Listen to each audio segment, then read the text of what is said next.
With Aquaman coming out this month, I'm continuing my DCEU reviews with Suicide Squad.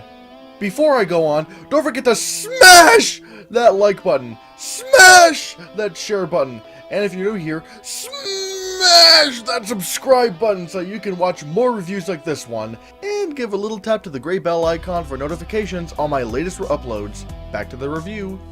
Suicide Squad is about a bunch of criminals, a bunch of supervillains really, and they're forced by the government to go on missions that would be too dangerous for regular soldiers, I guess. And then they meet this thing named the Enchantress, and she's, I guess, the bad guy. The Joker does some weird things. Yeah. Now, just like Batman v Superman, Suicide Squad got destroyed by critics. But, however, even though I do like this film, I think it's okay, I can see why someone wouldn't like this. Well, maybe not if they said it was the worst movie of 2016, because, trust me, I've seen the worst. But you know what I mean. Let me talk about the good first. Everyone does do a good job in this film. Some better than others, but I feel like everyone is delivering a solid performance. Will Smith is an excellent choice for Deadshot. I've always wanted to see him in a Marvel or DC film, and now I finally get that. And he fits in this world so well. And I would say out of all the characters, he is given the most backstory, the most depth, and therefore the most character. And he makes a pretty big presence whenever he's on screen. He's always saying something cool and does something cool. Margot Robbie as Harley Quinn is very fun to watch. She plays Harley Quinn like how you would expect Harley Quinn to act.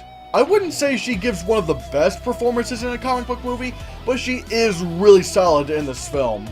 The characters in general are very fun and creative, and this does lead to some very fun banter between the characters.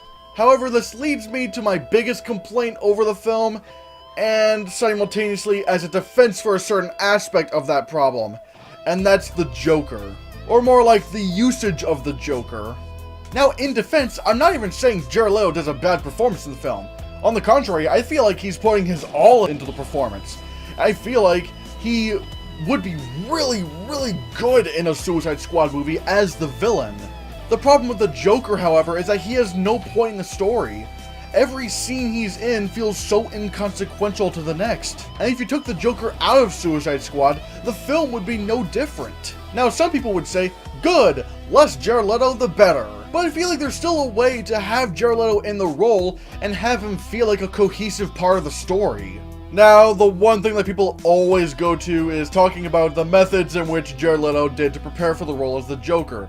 Like sending bullets or dead rats or dead pigs or used condoms to members of the crew. And why should I care? Why should you care? I don't give a shit about this issue as long as he didn't hurt anybody, which, to the best of my knowledge, he didn't. What that was a stupid marketing move by Warner Brothers to try to build up the Joker. Like, ooh, isn't this Joker going to be crazy? And that ultimately amounts to, like, 7 minutes and 20 seconds of screen time.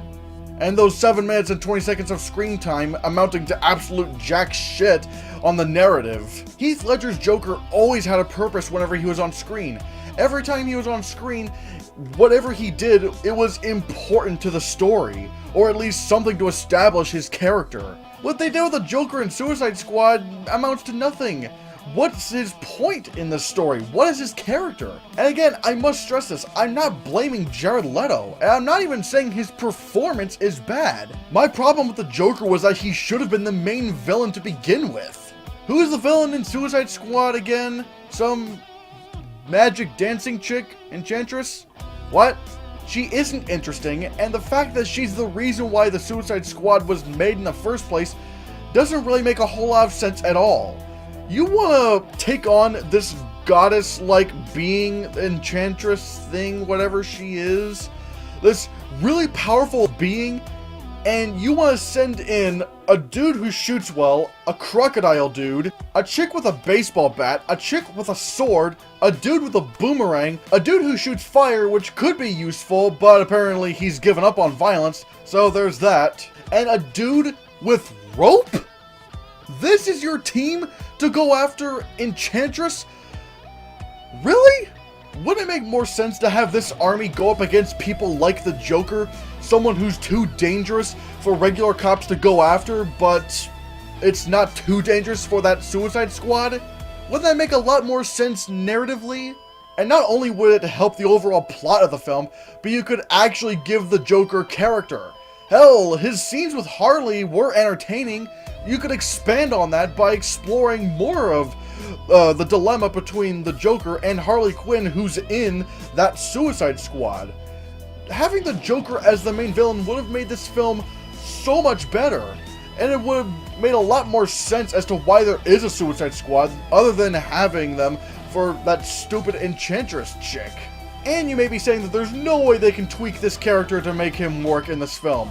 Really? Because James Gunn is writing Suicide Squad 2, at least that's what the reports are saying, and maybe he might be directing, which, hey, that's a win if he does that. But as they always say, winning cures everything.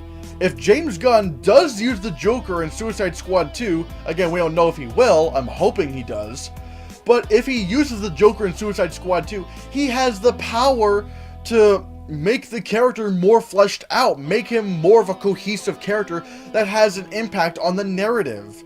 Unlike whatever they did with him in this film, which has absolutely no consequence on the film overall. Again, yeah, Suicide Squad does have its problems, but I do feel like there are enough good and entertaining elements in this film for me to mostly overlook the bad stuff. So, I'm going to be giving Suicide Squad a 6 out of 10.